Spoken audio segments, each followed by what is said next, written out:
Hemos hasta este punto conocido sobre distribuciones discretas.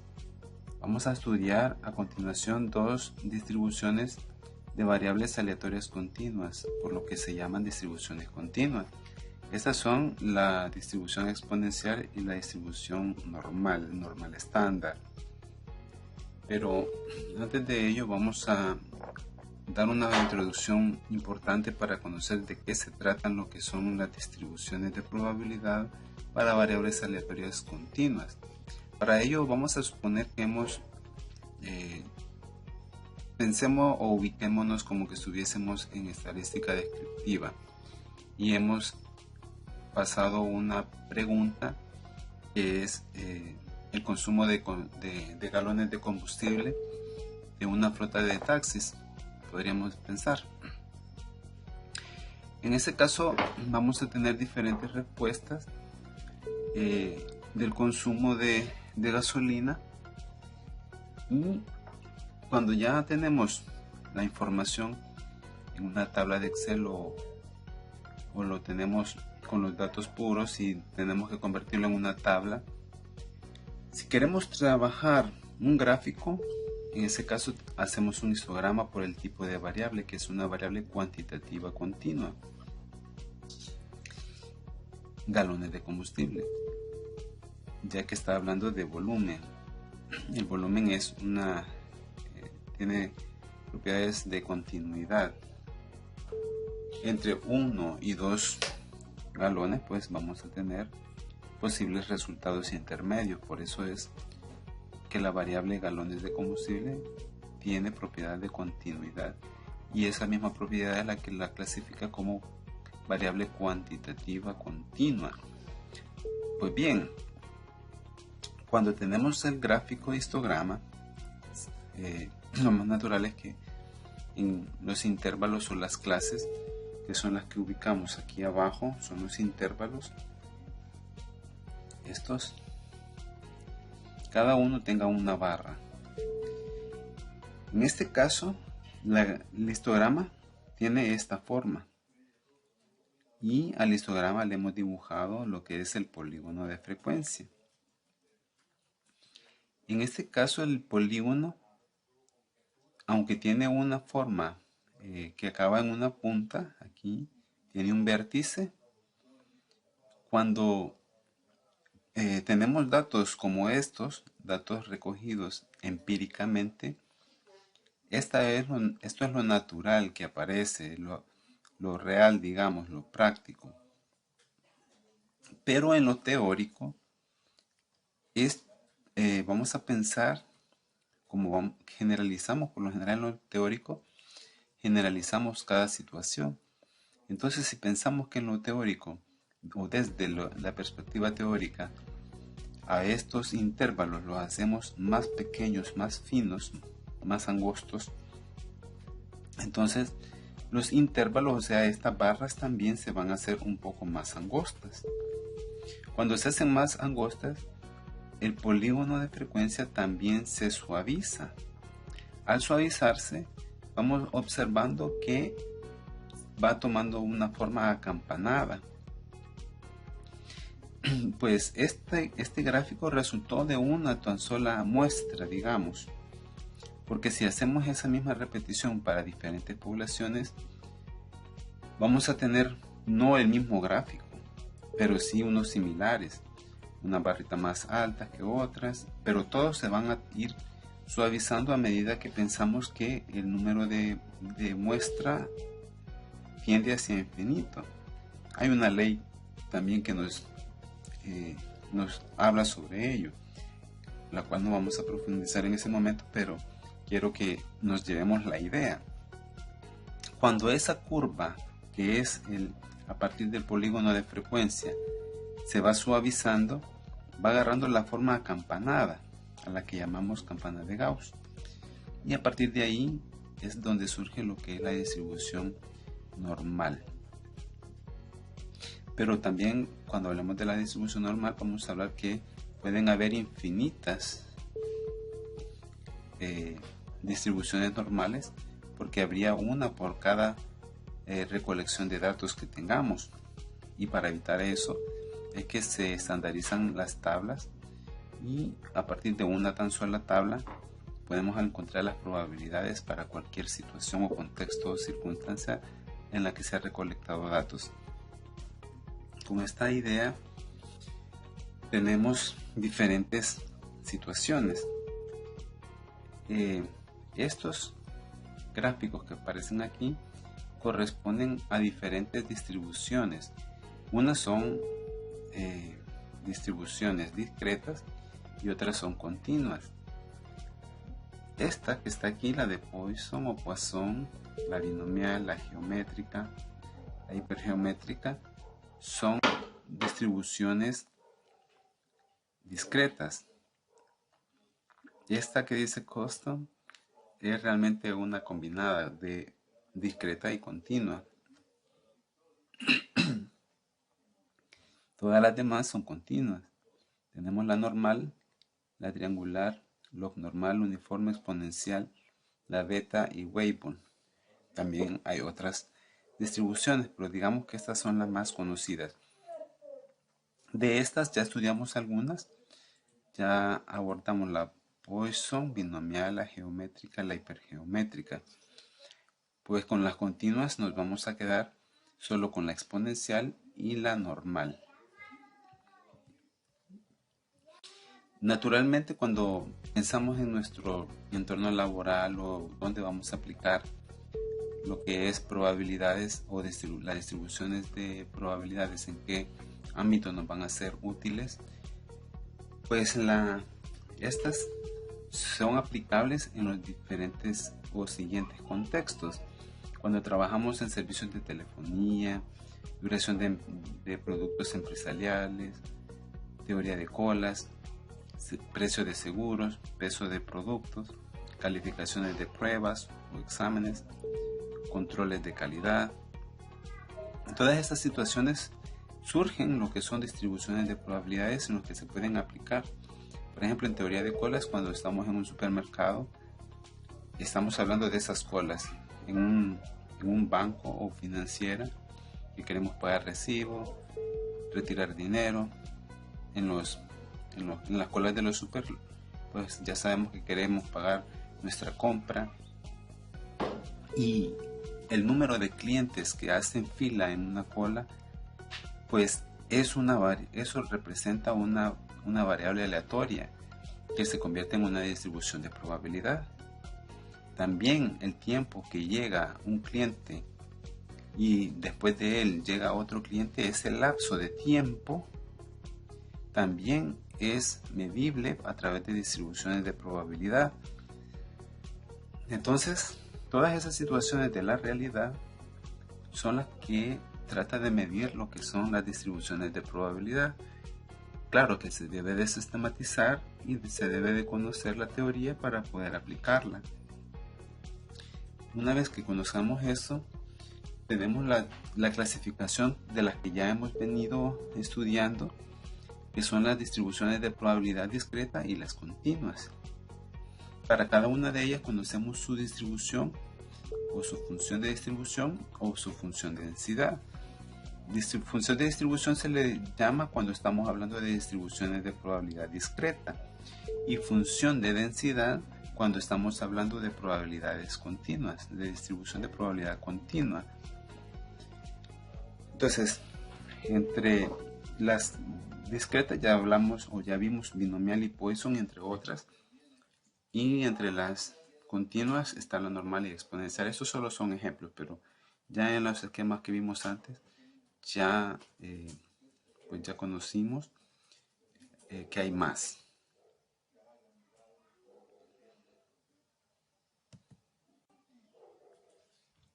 Como decíamos, las distribuciones se pueden clasificar en discretas y continuas. Las discretas siempre van a ser o pueden ser dibujadas con barritas. La altura de la barrita es la medición de la probabilidad de ocurrencia de ese valor que toma la variable aleatoria X. Y el conjunto de todos los elementos que se grafican sería la gráfica de la distribución de la variable que estemos estudiando. Por ejemplo, el lanzamiento de un dado y observar de dos dados y observar la suma se puede dibujar y se va a obtener un gráfico. Este gráfico va a ser el gráfico de distribución de la variable aleatoria, que es observar la suma del lanzamiento de dos dados.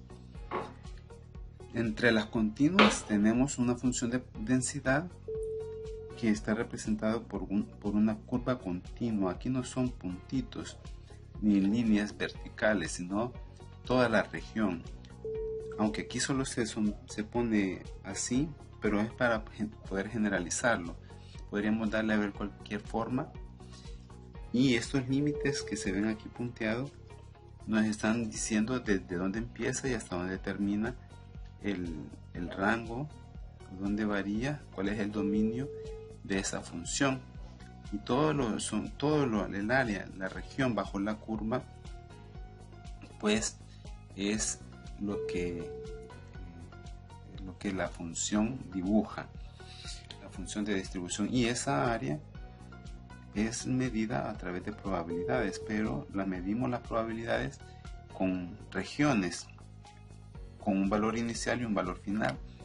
Esto es lo mismo que se puede aplicar en matemáticas cuando hablamos de integrales, pero para no ser tan exhaustivo y profundizar matemáticamente no se aborda la integración, pero sí es parte de lo que es la distribución de probabilidades continuas, sobre todo.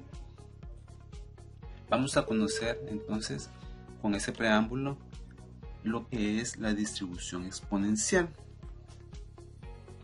La distribución exponencial es una probabilidad, una distribución de probabilidad continua. El parámetro es lambda,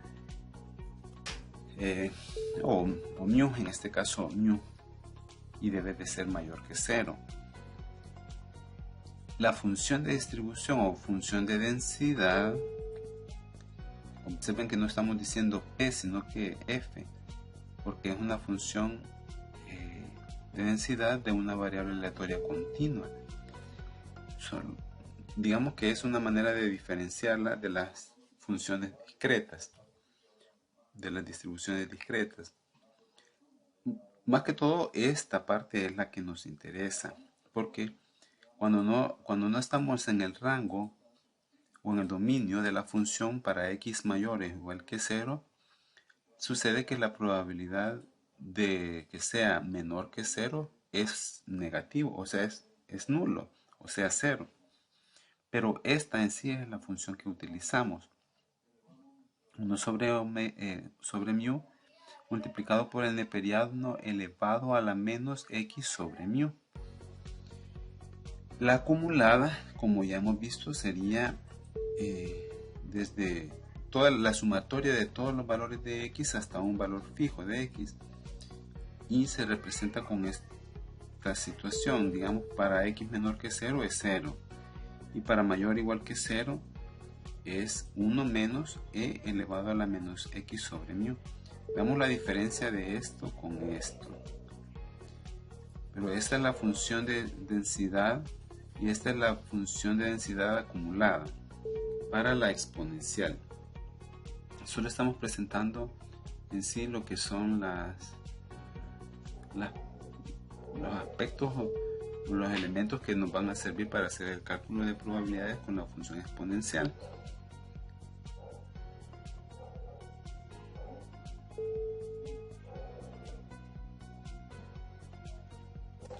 Otro elemento de estos mismos es el valor esperado.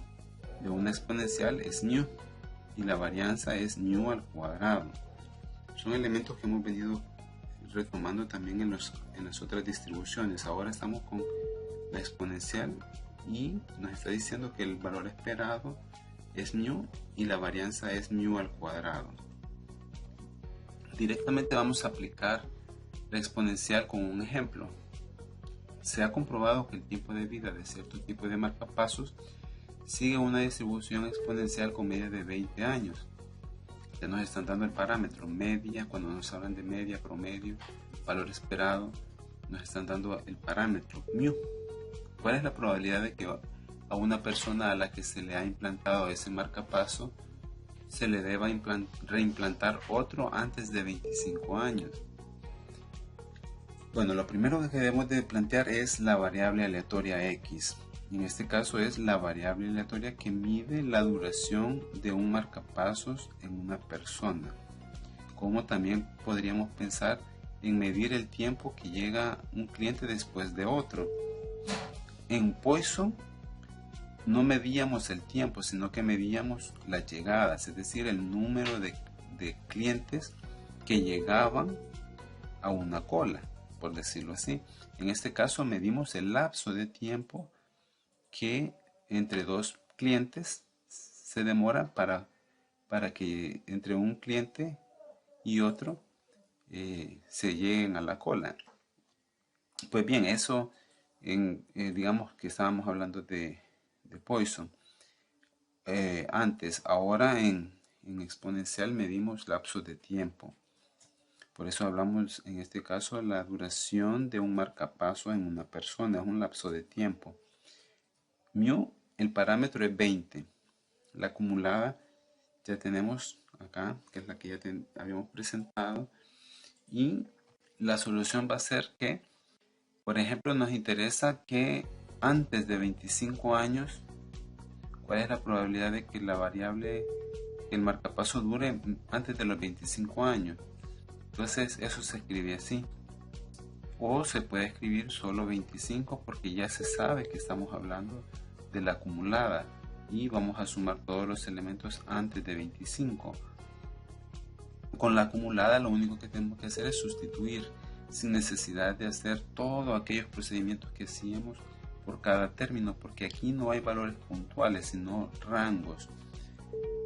Entonces solo la sustituimos esta que es X va arriba y abajo va la media mu que ya habíamos observado que en el planteamiento nos dicen que es 20. Al hacer el cálculo en la calculadora, valga la redundancia, nos da estos elementos y llegamos a 0.7134. Eso es lo que nos dice que la probabilidad de que una persona a la que se le ha implantado un marcapaso se le deba reimplantar otro antes de 25 años es 71.34%. Es un poquito alta la probabilidad y es un elemento que se toma en cuenta en este tipo de situaciones. Otro ejemplo. Suponga que la vida de cierto tipo de tubos electrónicos tiene una distribución exponencial con vida media de 500 horas. Ya nos da el parámetro, vida media. Si X representa la vida del tubo, tiempo que dura el tubo, observamos que la variable aleatoria es vida del tubo, es el tiempo promedio de duración del tubo. Hallar la probabilidad de que se queme antes de las 300 horas. ¿Cuál es la probabilidad de que dure por lo menos 300 horas? Si un tubo particular ha durado 300 horas, ¿cuál es la probabilidad de que dure otras 400 horas? La variable aleatoria, como decíamos, es lo primero que tenemos que identificar para resolver el problema. Y en este caso va a ser la variable aleatoria que mide la duración de un tipo de tubo eléctrico. Como lo identificamos acá. Aquí está fácil porque ya nos lo dice casi literalmente. El parámetro es mu 500 horas, que es esto. Cuando nos habla de vida media, este es el valor que vamos a tomar. Y en la función acumulada solo sustituimos y observamos que en este tipo de problemas solo sustituimos en la acumulada para ver el tiempo promedio de duración. Ok, tomando eso, sustituyendo para el literal A, que nos dice, hallar la probabilidad de que se queme antes de las 300 horas. Cuando dice antes, estamos hablando menor o igual que. Si hablamos de menor o igual que, estamos hablando de la función acumulada, que es esto, menor o igual que. Por eso utilizamos la acumulada. Al usar, en este caso, si decimos, eso es importante. Observemos que aquí dice que la probabilidad de que X sea menor que 300 es igual a la probabilidad de que X sea menor o igual que 300. ¿Por qué? Porque estamos en una distribución continua. En la distribución continua no existe la diferencia entre si ponemos igual o sea, si lo ponemos así sin el igual o con el igual, porque la probabilidad va a ser la misma, por la misma continuidad. Entonces, eso es importante aclararlo para que no tengamos esa inquietud de por qué aquí no tiene y aquí sí tiene, pero estamos diciendo que es igual. No es un error, sino que así se trata en todas las variables continuas. Vamos a tener eso. Muy bien, entonces también estas dos formas se pueden escribir también de esta forma más abreviada. Es decir, que estas tres formas son equivalentes. Una vez teniendo claro a qué se refiere, podemos poner solo así para hacerlo más simple. Al sustituir 300 y aquí 500 y utilizando la calculadora vamos a encontrar que la probabilidad de que la vida media del tubo dure menos que 300 horas es de 45.11% si hablamos en porcentaje. El literal B, veamos, decía cuál es la probabilidad de que dure por lo menos 300 horas. Por lo menos significa que a partir de 300 en adelante. Entonces ahí lo que podemos hacer es hablar en el complemento. Si estamos hablando de por lo menos, es decir, mayor que 300, estamos hablando en su equivalente a 1 menos la probabilidad de que X sea menor que 300. Entonces, como esto ya lo habíamos encontrado acá, solo sustituimos ese valor y nos da 0.55 aproximada a 2 decimales. O sea, el 55% hay de probabilidad de que el tubo dure más de 300 horas. Y luego, por último, en el literal se dice, si un tubo particular dura 300 horas, ¿cuál es la probabilidad de que dure otras 400 más? Entonces, aquí lo que se hace es que si ya duró 300 y se le suman 400, estamos hablando de que la variable aleatoria debe de medir mayor o igual que 700, dado que ya duró 300, porque ya hay una condicional. Porque observemos cómo nos lo dice. Si un tubo particular ha durado 300 horas, esto ya es una condicional. Entonces nos dice cuál es la probabilidad de que dure otras 400 horas. Que dure otras 400 nos está hablando de sumarle a las 300 que ya duraron, estas 400 más, y que sean o mayor, 400 o mayor. Por eso es que se escribe que sea mayor o igual que 700, dado que ya duró 300. Con la expresión de la condicional, esto se puede escribir como la probabilidad de que dure, que la variable aleatoria sea mayor o igual que 700, interceptado con que sea mayor que 300, dividido entre que la probabilidad de que X sea mayor que 300, por la función de con la fórmula de la probabilidad condicional que se vio en el capítulo anterior. Entonces esto, como esto abarca esto, entonces la intersección de esos dos es esto mismo, o sea, se puede reducir a que sea mayor o igual que 700, porque es una intersección, es decir, esto es un subconjunto de eso, por tanto se puede escribir así, entre la probabilidad de que X sea mayor que 300. Si solo sustituimos como, bueno, aquí se pone 7 y 5 porque son 700 y 500, también se puede poner 700 y 500, pero aquí se ha simplificado, se han quitado los ceros, nada más eso, igual aquí abajo, pero eso ya es opcional si se quiere poner también, el mismo resultado vamos a obtener.